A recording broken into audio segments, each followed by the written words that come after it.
Okay, so this video is for my daughters, Tanya, Kristen, and Dawn, and to show them how their dad makes his world famous pasta sauce.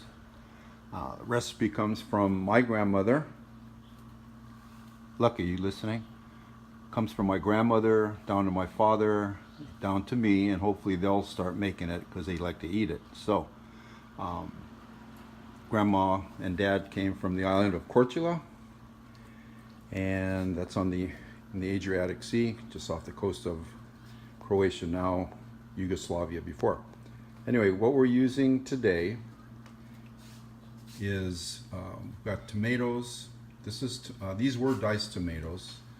Normally I use tomato sauce and a combination of tomato sauce and diced tomatoes.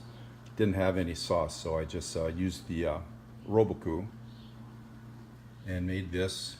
Generally I would use 3/4 tomato sauce to 1/4 of diced tomatoes, and gives it a little more chunk, but you can see this is a little chunky, which is good. Got some texture. So this is, it's best kind of to get this at Costco because it's so cheap, but this is the diced tomato, the big can there, and there's a small can that comes in cans of 8, and I've got 2 cans of tomato paste blended into those ones that you just saw. Now what we're going to use is the salt, pepper, although I'm not using that pepper, I'm using the ground pepper, and a good balsamic vinegar, and olive oil. So we come around to this side, and here are some of the herbs. Obviously you're going to use basil, Italian parsley, not the curly stuff, Italian parsley. This actually has flavor in it. We have garlic. I like to use 2 cloves for that. That's a whole bunch of sauce I got there, so I would normally use 2 cloves. A big onion, and even an onion and a half for that much. But also we're going to be using some molasses, and this one here is full flavor, not quite as sweet. And we got capers, and we got red wine. Okay, so I will actually start chopping first, and then I'll separate everything into little bowls, and you get a relatively fine chop on all this stuff, and your onions pretty much the same, and the garlic I do thin slices, and that's the way we chop that. Okay, your onions and the basil. So it's not, you don't want it to turn to mush when you guys are cooking it, right?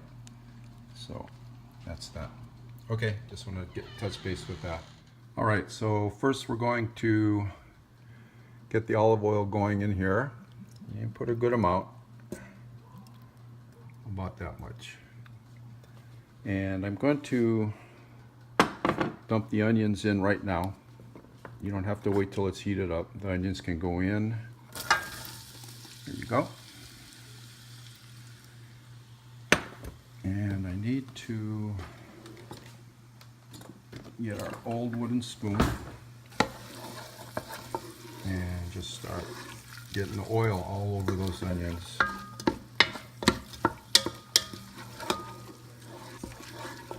Okay, you get the picture. And I'll probably let those go about 5 minutes or so, and kind of get them translucent, and then I'm going to throw in the garlic. That's next, and I'll just cook that for about 3 minutes, and then I will then add in the parsley and the basil. And right now I'm going to always season everything as you put it in each time. So I'm going to use the ground pepper, which you don't have to use regular pepper if you want, and salt. Alrighty. Garlic.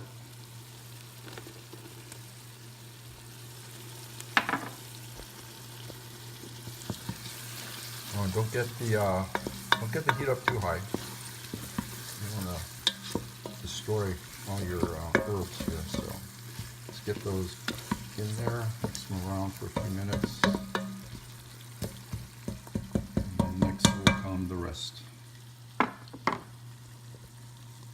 That's looking. We get the Italian parsley in there, and we get the basil in there. And I'm just going to mix that in. Don't want to cook that too much. Keep the flavor in that. So I'm going to mix that through, and I'm going to start putting in the sauce. All right. This smells really good. Okay, we're getting ready to put some more ingredients in here. Lucky, thanks Lucky. He went to the store and got me some wine. I didn't have enough wine, so he went and just got back. So what we're going to put in now, this is about 1.5 cups of red wine. And get that in. And one other thing, once you start heating your sauce up, keep bringing up those herbs from the bottom, especially because this has to come to a boil first, or a light boil, and you don't want your herbs to burn, especially your garlic and onions on the bottom. So you got to bring that back up again until you see them come to the top. And okay, so now I'm putting in eyeballing, and then this again is balsamic vinegar, and it's pretty good. And this is from Costco. It's an aged balsamic vinegar. Aged, yeah, it's aged. So anyway, it's good. Yeah, and balsamic vinegar will, besides other flavoring, it'll sweeten up your sauce a little bit and put some more body in it. Okay. Now I'm going to put the capers in, and I do use a lot of capers. So I'm going to start off with 2 tablespoons over that, but here it goes. Most people that I serve this to like capers. I like it. Now remember, the capers are going to be cooking down, so they're not going to be as bitter and as salty as they are right now. So they're going to take in the sauce and everything with it. And next, I'm going to put in the molasses, and again, that's enough. And be cautious of how much you put in, because if you put in too much, then it's a real hassle. You got to start putting in more actual tomato sauce and things like that to. And again, the capers are salty, so be cautious of how much salt you put in. You can always adjust it later.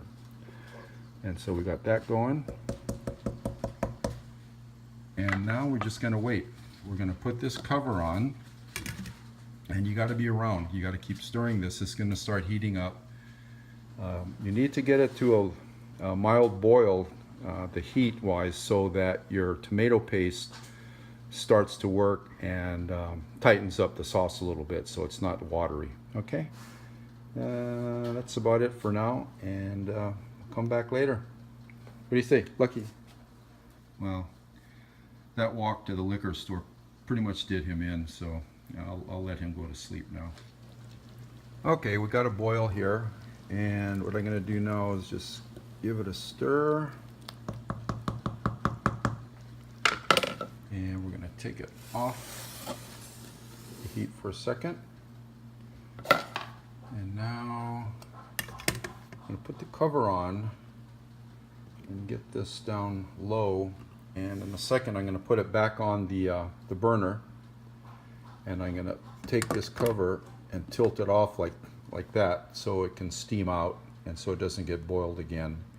And just got to let that go for at least an hour, and stirring it occasionally, so again you don't burn your herbs on the bottom of the pan. And also, if you wanted to add at this time like chili pepper flakes, stuff like that, you know, give it a little heat, you can do that. Just be careful how much you put in, because once you put the chili pepper flakes in, and then they get through the sauce, if it's too much, there's not much you can do with it. So, okay, bye. I always give them $20 to take to the doggy park with them, and some good bourbon. And he did remind me to let you know that this sauce can be used for many different things. My dad used to make ossobuco with it, slow roast with the sauce on it. You can use it over fish. We're making chicken cacciatore with it. You can make eggplant parmesan, all kind of things. And as you can see, look, he just drank a little bit too much and he's just out now. He's normally way more active than this. In fact, yesterday he walked around the house once. So anyway, hope you enjoy it. Bye-bye.